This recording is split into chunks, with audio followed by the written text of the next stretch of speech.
Olá pessoal, nós estamos aqui para dar uma revisada no conteúdo de continuidade. E nós vamos começar com essa questão aqui de número 3, na qual a pergunta ela essencialmente é a seguinte. Essa função h de x, ou seja, a função y igual a h de x, é contínua em menos 1 até 3. E para a gente poder fazer uma resposta coerente, para essa pergunta, a gente vai ter que analisar o gráfico dela que apresenta isso aqui para a gente. Observem que nesse intervalo que eu estou marcando aqui para vocês, que vai desde o menos 1 até chegar no 1, nessa região que eu estou pintando aqui, essa parte da função é similar ao gráfico de uma função afim. Ou seja, uma reta, A mesma coisa acontece com esse outro pedaço, que agora eu vou pintar de vermelho, que é do 1 até o 2. E depois, algo muito similar acontece aqui nessa parte verde, que é quando eu venho do 2 até o 3. Ou seja, isso quer dizer que nos interiores desses intervalos, de menos 1 até 1, de 1 até 2 e de 2 até 3, as funções são contínuas. O que a gente poderia se perguntar é se por acaso em cada um desses pontos dos extremos a função também é contínua. E aí, gente, é claro que isso vai acontecer. Vamos analisar o motivo bem claramente. A primeira pergunta que a gente vai fazer é o seguinte: já que o menos 1 ele é um extremo, então basta a gente observar o limite quando os valores são maiores do que menos 1, ou seja, quando está à direita. Observe que o limite de h de x, quando o x vem para menos 1 por valores maiores que ele, ou seja, o limite lateral à direita, é exatamente igual a 2, que é exatamente o valor de h de menos 1, de h quando aplicado em menos 1. A mesma coisa a gente pode observar em relação ao 1. Tanto pela direita quanto pela esquerda, h de x acaba se aproximando, quando o x vai para 1, de 1, que é exatamente o valor de h de 1. A mesma coisa acontece com h de x, quando x vai para 2, se aproxima de 2, que é o valor de h de 2. E como o 3 é um extremo, a gente só vai analisar o seu limite à esquerda, por valores menores, que é quando a função de fato está definida. Então, perceba que ele se aproxima, na verdade, de 2, que é exatamente o valor de h de 3. Então, justifiquei a parte dos interiores dos intervalos, justifiquei dos seus extremos. Então, por conta de tudo isso que eu falei para vocês, a resposta é sim. A função é contínua de menos 1 até 3. Porém, nós podemos pegar questões um pouco mais complicadas, que é o que está acontecendo aqui para a gente agora. Observem que eu estou aqui com algumas questões do Thomas, a 21, a 22 e a 29, eu queria fazer com vocês para que a gente pudesse fazer aí uma breve discussão. Mas vamos começar com a questão de número 21, que a pergunta dela é justamente se a função y igual a cossecante de 2x é ou não contínua. E vamos recordar que, na verdade, a cossecante é 1 sobre o seno. Então, a gente pode enxergar que essa função é, na verdade, 1 sobre o seno de 2x. E qual é o problema dessa função? Pensem comigo, a gente tem aqui uma fração. Então, o problema é quando o denominador fosse, na verdade, dar zero. Então, vamos pensar um pouquinho. Quando é que o seno de 2x dá igual a zero? Quando a gente olha para o ciclo trigonométrico, que vai ajudar a nossa análise, a gente sabe que o seno é justamente o eixo y. Os valores do seno é zero justamente nesse ponto aqui, que é quando o ângulo é zero, e nesse ponto aqui, que é quando o ângulo é 180 ou π. Então depois ele volta, fica 2π, 3π também aparece aqui e por aí vai. Então, na verdade, o seno de um ângulo é zero justamente quando a gente trabalha com os múltiplos de π. Ok? Então, o seno de nπ é igual a zero. N pertencente aos inteiros. Por esse motivo, a gente vai justamente se perguntar quando, na verdade, o 2x que está aqui, vai ser igual a nx. Então, vou colocar aqui, Né? Por essa análise, a gente sabe o seguinte. A gente vai se questionar quando é que 2x vai ser, na verdade, igual a nπ. Ora, isso é equivalente a nπ sobre 2.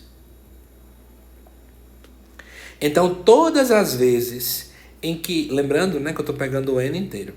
Então, todas as vezes que x tiver esse valor, pela conversa que eu fiz com vocês, o seno vai dar 0. Então, está um problema dentro da continuidade da minha função. Portanto, qual vai ser a nossa análise agora? É que a nossa função ela vai ser descontínua, tá bom? Para x da forma nπ sobre 2 com n inteiro. Para os demais valores, ela é contínua, porque a gente justamente sabe que o seno e outros valores, ele é um valor contínuo, um é contínuo e quociente de coisas contínuas permanece sendo contínuo. Agora, a gente pode também se perguntar o que vai acontecer com a função y igual a tangente de πx sobre 2, que no caso é a questão de número 22. Ora, o que vai acontecer, né? A gente tem que recordar um pouco do que vai acontecer com a tangente. A tangente, pessoal, de um ângulo θ qualquer, é na verdade seno de θ sobre cosseno de θ.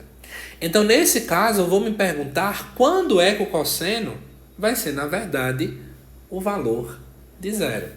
E olhando para o ciclo trigonométrico, lembrando que o cosseno agora é o eixo x, né, no nosso caso, a gente tem que ele vai ser 0 nesse ponto aqui de cima, que é o π sobre 2, e aqui embaixo, que no caso é o 3π sobre 2, e assim sucessivamente.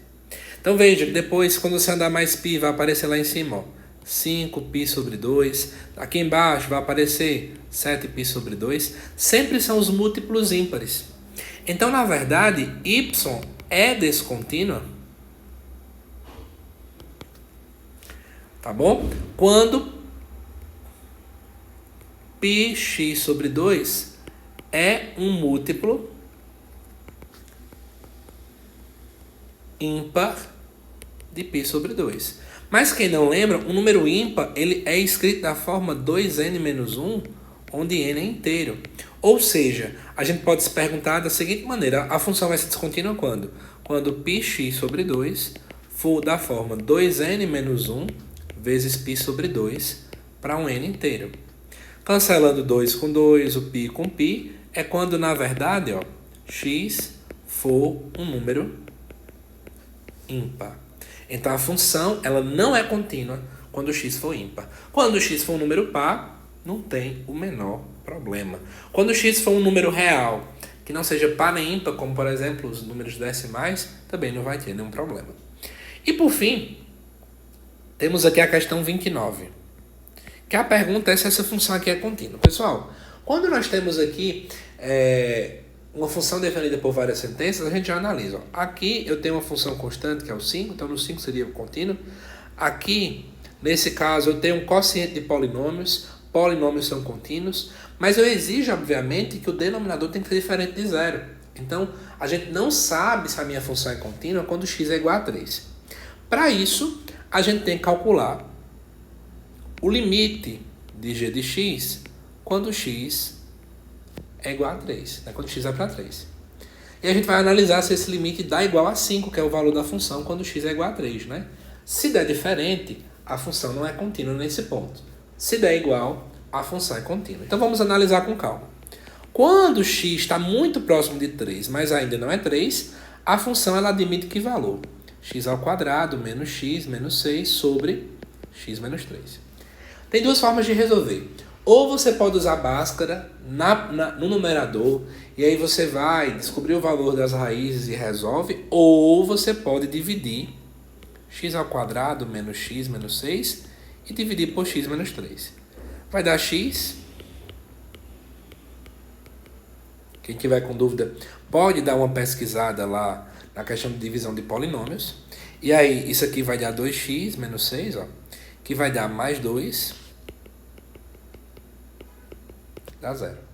Então, Eu posso escrever esse polinômio como produto desses dois, ou seja, você pode escrever agora, ó, o teu numerador como sendo x menos 3, x mais 2, e o denominador x menos 3. Portanto, tu pode cancelar, ó. Sobra literalmente o quê? X mais 2, que agora é uma função que não tem problemas, né? No nosso caso, ter o denominador igual a zero. Então, você pode literalmente aplicar o valor, né? Como a gente já conhece. Vai ficar 3 mais 2, que é igual a 5. Mas note que isso é a mesma coisa que g aplicado a 3. Então, se existe um limite e ele é igual ao valor da função, o que é que a gente pode concluir? Portanto, g é uma função contínua. Então, espero que eu tenha ajudado vocês aí na revisão. Façam as outras questões, né, para poder descobrir mais coisas sobre continuidade, para poder treinar. E eu aguardo vocês aí nos próximos vídeos aqui do canal. Até mais!